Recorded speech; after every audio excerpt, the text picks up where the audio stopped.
உங்கள் favourite TV ஷோக்களை இனி miss பண்ண தேவையில்லை. ZEE5 இல் முற்றிலும் இலவசமாக காணுங்கள். இங்கேயும் எப்பொழுதும்.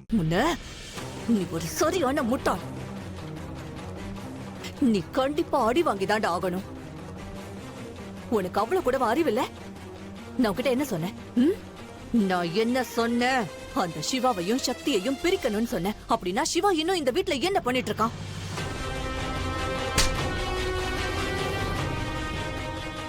ஒருவேளை அந்த சிவா திரும்பவும் வந்துட்டானா, உனக்கு அறிவுன்னு ஒண்ணு இருக்குல்ல, அப்ப எனக்கு சொல்லணும்னு தோணல. சொல்லிருந்தா நான் அப்புறமா வந்திருப்பேன்ல. அதோட நீ அவன் கிட்ட அடி வாங்கியிருக்க, அதுவும் தனியா.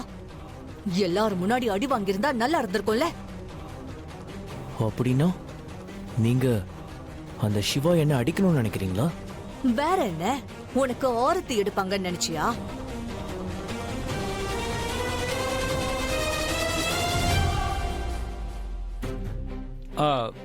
மேடம், உங்க பர்மிஷன் இருந்தா நான் ஒன்று சொல்லலாமா? நான் என்ன தெரிஞ்சுக்க நினைக்கிறேன்னா, அடி வாங்குறதுக்குன்னு ஏதாவது லொகேஷன் இருக்குமா என்ன? அது நீங்க என்ன சொன்னீங்களோ அதைத்தானே நாங்க செஞ்சுக்கிட்டு இருந்தோம். இதுல இவன் மேல எந்த தப்பும் இல்லைங்களே. அவன் இவனை செம்மையா அடிச்சிட்டான். துணியை துவைக்கிற மாதிரி சும்மா அடிச்சு துவைச்சிட்டான்.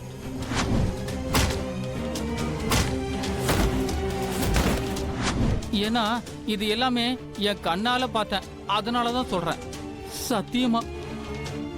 இன்னொரு விஷயம் மேடம், சிவா இவனோட முட்டாள்தனத்தினால ரொம்ப புத்திசாலித்தனமா உள்ள வந்தான். ஐயோ, நாங்க நல்ல டிராமா பண்ணோம். அந்த ஆன்ட்டிக்கும் சிவாவுக்கும் சண்டையே நடந்தது. உனக்கு என்ன பைத்தியமா பிடிச்சிருக்கு? பைத்தியம் நான் இல்ல, நீங்கதான். அது மட்டும் இல்ல, சிவா கோவப்பட்டு வீட்டை விட்டு வெளியிலே போயிட்டான். தன்னைத்தானே தற்காத்துக்க முடியாதவள என்னால ஃப்ரெண்ட் ஆக்கிக்க முடியாது. ஆனா அதுக்கப்புறம் அவன் எங்க இருந்து திடீர்னு மேல வாசிச்சுட்டு வந்தானே தெரியல. கடவுளுக்கு தான் வெளிச்சம். அப்படி எந்த சக்தி அவனை திருப்பி இழுத்துட்டு வந்துச்சுன்னே தெரியல.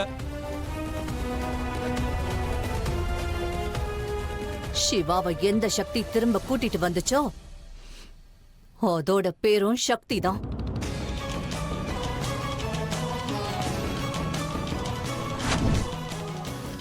அவ சிவாவுடைய வாழ்க்கையில சக்தியா வருவா. அவ வாழ்க்கையில அழிவை ஏற்படுத்துவா. இங்க பாருங்க சார், இவங்க தான் என்னுடைய வருங்கால சம்பந்தி. இவர் தான் என்னோட முதலாளி. நான் வேலை பார்க்கிற கோவில் இருக்குல்ல, அந்த கோவிலோட ட்ரஸ்டி மட்டும் இல்ல, என்னோட முதலாளியும் கூட. அட, இவரை நல்லாவே தெரியுமே. Mister Raghunath sir, GRK hospital அப்புறம் பார்மசூட்டிக்கல் கம்பெனியோட ஓனர் ஆச்சு. இந்த குடும்பத்தோட சம்பந்தம் பண்ணிருக்கீங்கன்னா நீங்க எங்க குடும்பத்து கூட சம்பந்தம் பேசி இருக்கிறதா நினைச்சுக்கோங்க.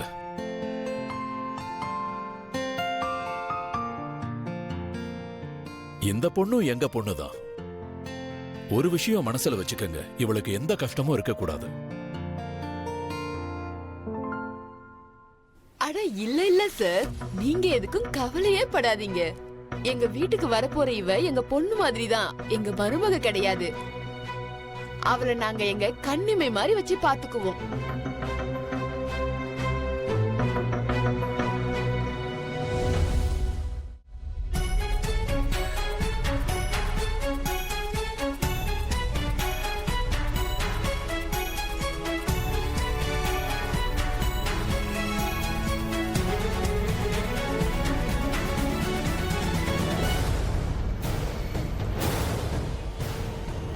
அன்னைக்கு தொடப்பத்தாலையும் செருப்பாலையும் அடிச்சாங்க. இன்னைக்கு நம்மள ரொம்ப தான் வெல்கம் பண்றாங்க.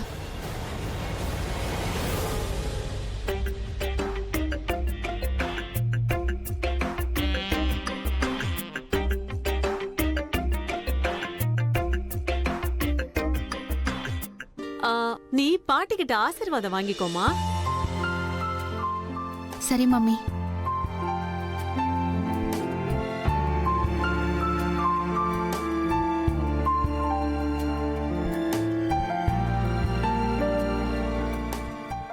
நல்லா இரு, ரொம்ப அழகா இருக்க.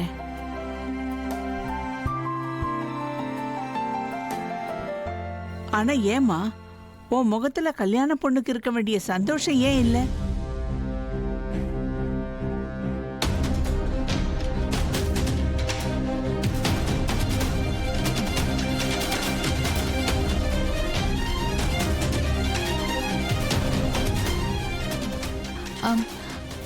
இல்ல இல்ல பாட்டி, எனக்கு கொஞ்சம் களைப்பா இருக்கு, அவ்வளவுதான். அட, நீ இன்னும் கல்யாணம் முடியற வரைக்கும் குதிச்சுக்கிட்டே இருக்கணும். கல்யாண பொண்ணு சுறுசுறுப்பா இருந்தாதான் அழகா இருக்கும். ம், உடம்ப பாத்துக்கோ, சரியா?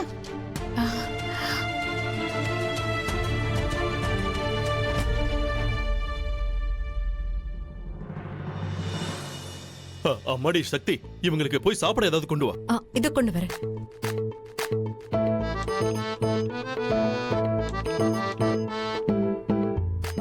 பாத்தியா ரகுநாத், எப்படி சக்தி பின்னாடியே போனா பாத்தியா?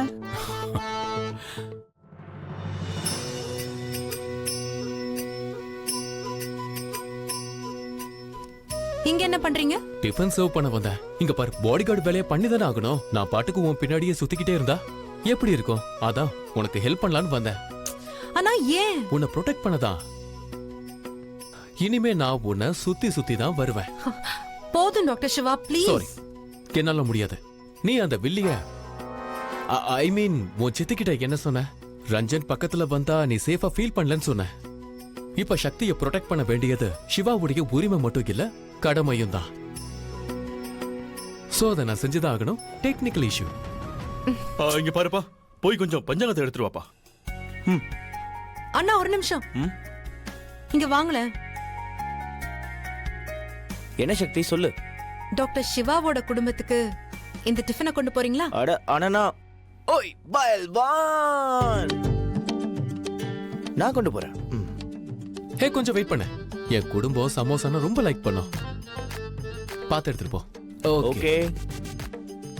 டாக்டர் சிவா, நான் உங்ககிட்ட ஒரு முக்கியமான விஷயம் பேசணும். சொல்லு. இங்க இல்ல, வேற எங்க? ரூம்ல. ஓ, என்ன விஷயம்? நீங்க இருக்கீங்களே, என் கூட வாங்க. வாங்க. ஒரு வேலை கொடுத்த, ஒரு வேலை அத கூட சரியா செய்ய முடியல. அதுவும் அது ரொம்பவே சிம்பிளான வேலை.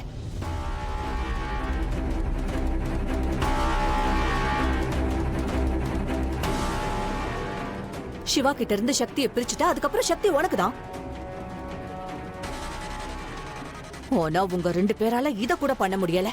அதோட இப்ப உங்களோட இந்த முட்டாள்தனத்தால அந்த சிவாவும் சக்தியும் கைய பிடிச்சுக்கிட்டு சுத்திக்கிட்டு இருக்காங்க.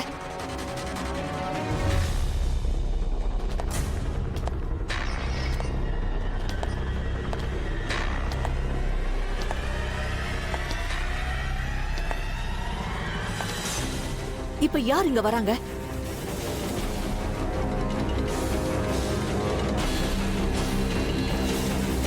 ஜீ5 ஆப்பை டவுன்லோட் செய்து அனைத்து எபிசோடுகளையும் இலவசமாக பாருங்க.